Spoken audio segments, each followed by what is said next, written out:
channel.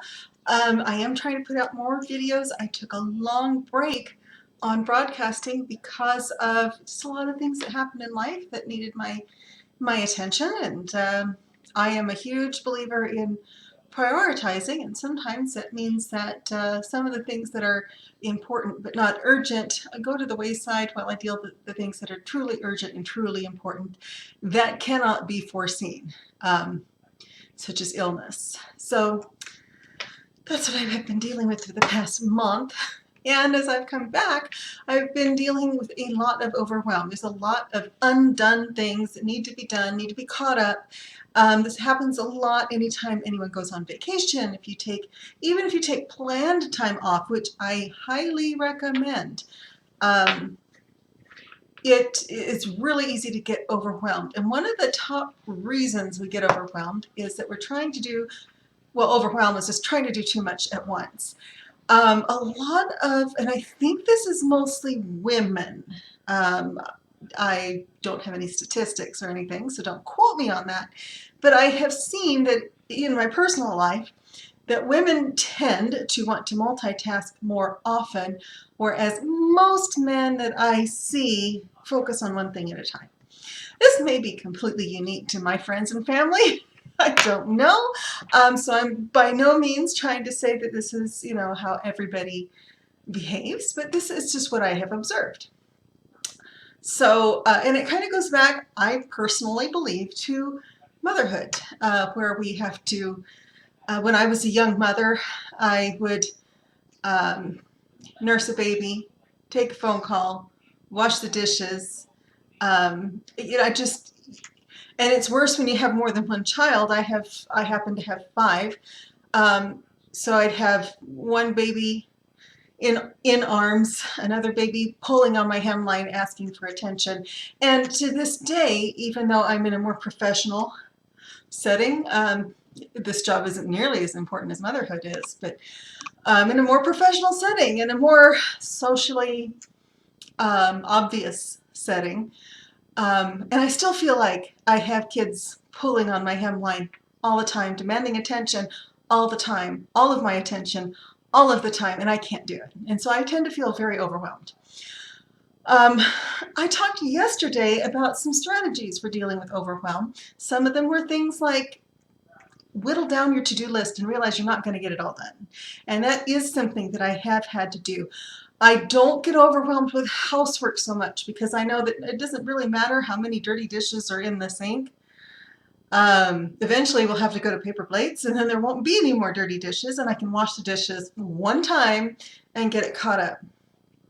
The same thing with my bookkeeping clients. If they're a little bit behind, if I didn't do their work one week, yeah, it usually takes me a little bit longer to do their work, and then I'm done. I mean, it's just like housework. You can only go up to a certain point.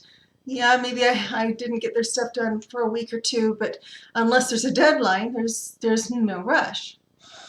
That's why I constantly say there are no emergencies in accounting. This is really important.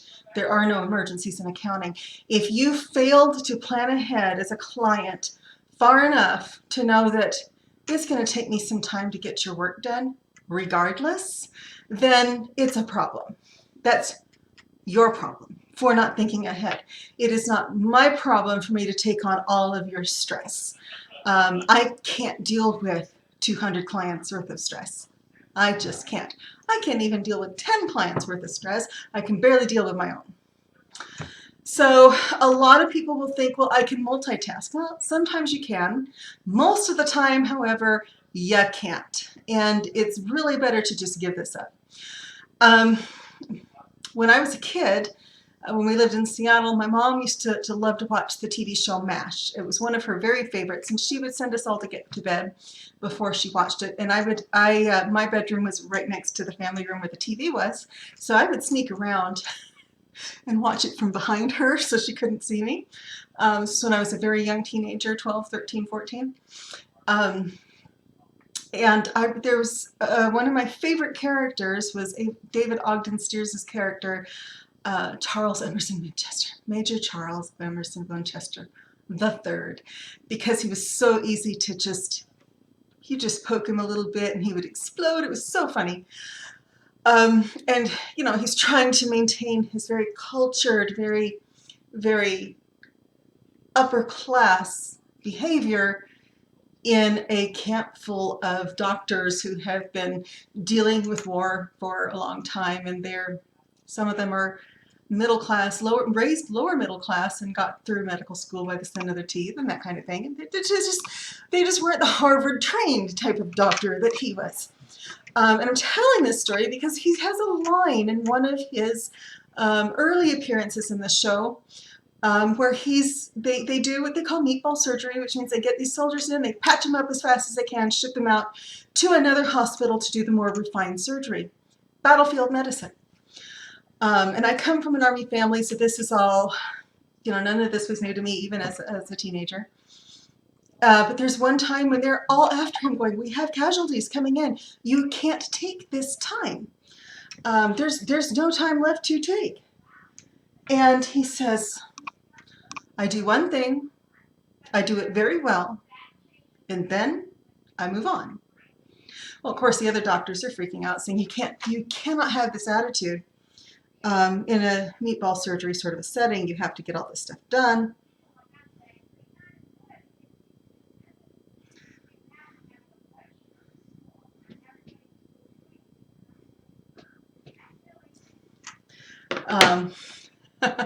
My boyfriend.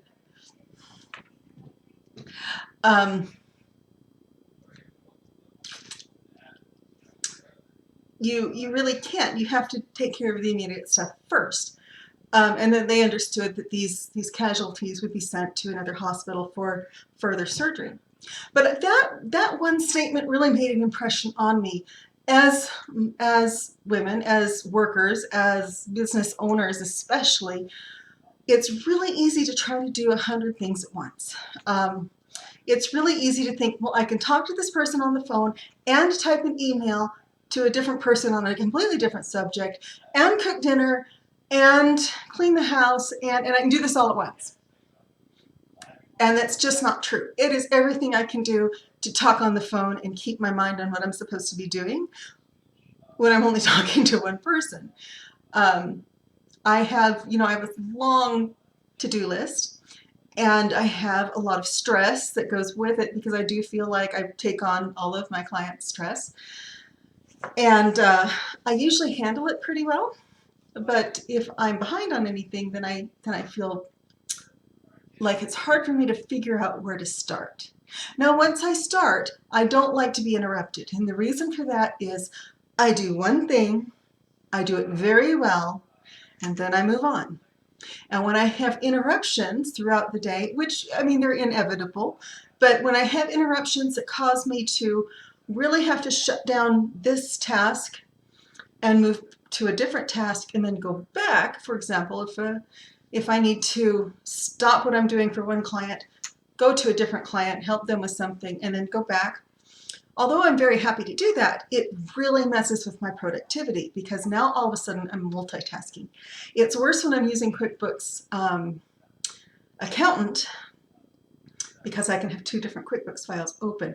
That's great for shifting between files, but it still does not take care of the mental shift that has to happen. Did you know, this was kind of a revelation to me, a 5-minute interruption, if you are in flow, a 5-minute interruption can cause you, it takes 20 minutes to get back on task following an interruption. 20 minutes. So I like to be, very mindful of that. There are times when I do put my phone on Do Not Disturb. I will typically warn other people that I work with that I am not to be interrupted during this time because I'm trying to get things done. It's typically in the mid-morning. 10 to 2 is usually kind of my peak time. And I will say, if you need to get a hold of me during this time, that's too bad. I will check my voicemail before, I will check it after, but during this time I'm focused on this meeting or this client or maybe all of my clients, but I have to do them I have to focus on one of them at a time. I can't focus on 2 clients at the same time. A lot of people do think that they can maintain this sense of multitasking all the time. And I do know my boyfriend has been known to literally have a sales call on one line and talk to a friend on another, and somehow he keeps it straight, but he doesn't do that a lot. He does it very, very rarely. It takes a lot of a big toll on productivity. Most people do think they're really good at multitasking.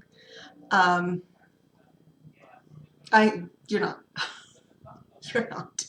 There's a reason why they can show that cell phone usage during driving actually impairs your driving worse than alcohol.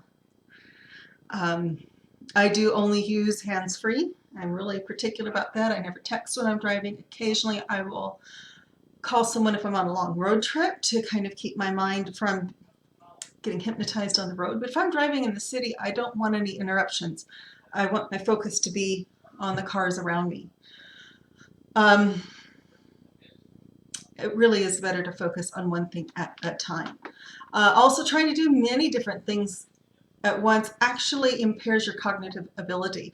I've noticed that as I've gotten older. I'm not going to give my age away because I identify as 29, so it doesn't really matter what my birth certificate says, right?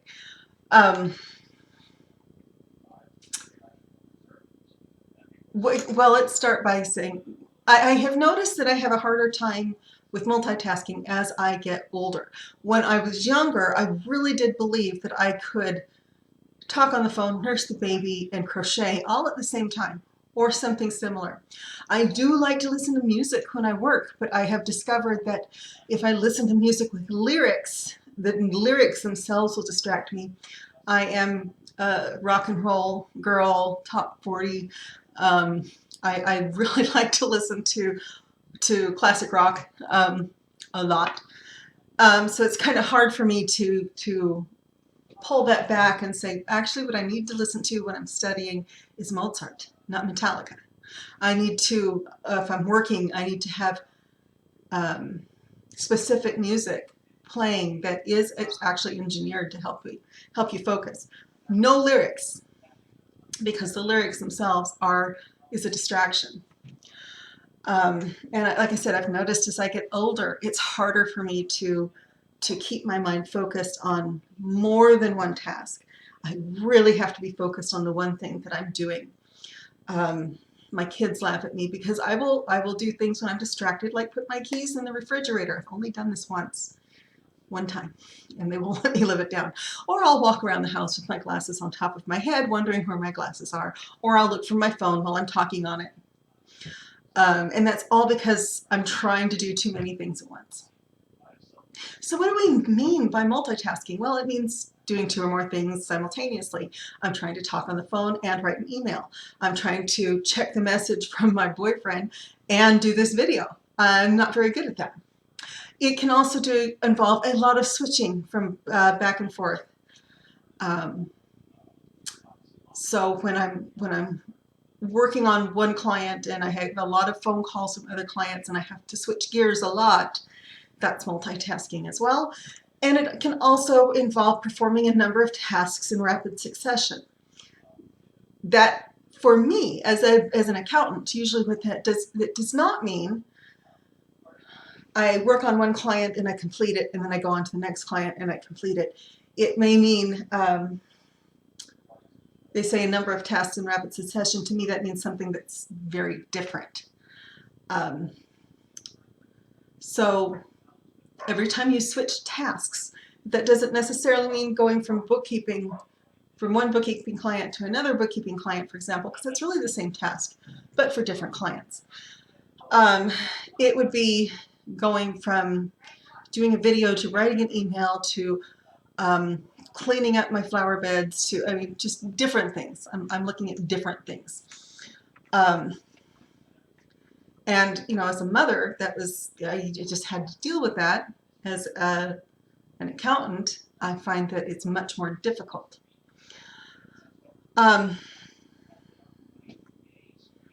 the research really does show that our cognitive processes decline as we're trying to do more. It also leads to overwhelm, as I'm sure most of you already know, and it really makes it more difficult for us. There's a first stage which is known as goal shifting, which is when you decide I'm going to do this thing instead of this thing. And then there's role activation, and I look at that as, I have to change my hat. So there's times when I have to be the business owner. There's times when I have to be a bookkeeping manager for another business owner. There's times when I have to be an accountant. There's times when I have to be a mother. There's times when I have to be a girlfriend. Times when I have to be a daughter. Times when I am the tax advisor. Times when I am just a data entry monkey. And so as I'm shifting hats and shifting gears, that takes a lot of cognitive function. Then there's times when I'm doing these videos trying to get some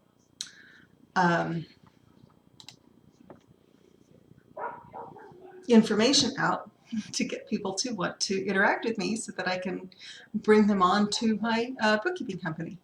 So there's just a lot of things that go on. There's a lot of things that happen. Now there's times when you can multitask effectively. I remember my mother doing a lot of crocheting while she was watching TV. I can't do that because I have to look at what I'm doing and I can't look at the TV at the same time. But I will do things like watch TV and fold the laundry.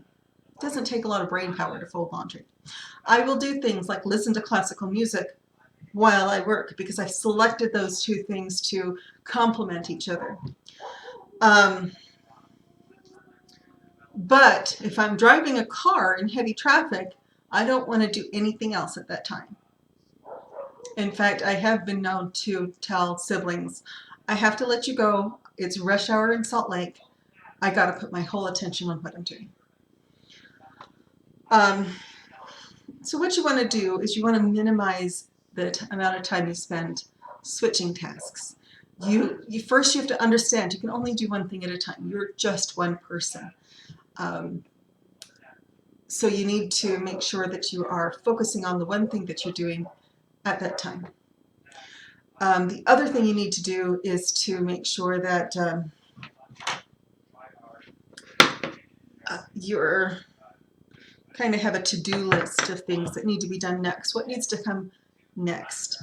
And then, as I keep saying, I love my Pomodoro timer because even though it's multitasking, I'm keeping focus on what I was doing. I'm taking a very short break, and that's really just to refresh my mind. I don't take that break and go work on something else that involves a lot of cognitive work. I take that break and I do something that doesn't require any thought at all. I was laughing. I clean the bathroom. I go wash dishes. I take care of some household chores.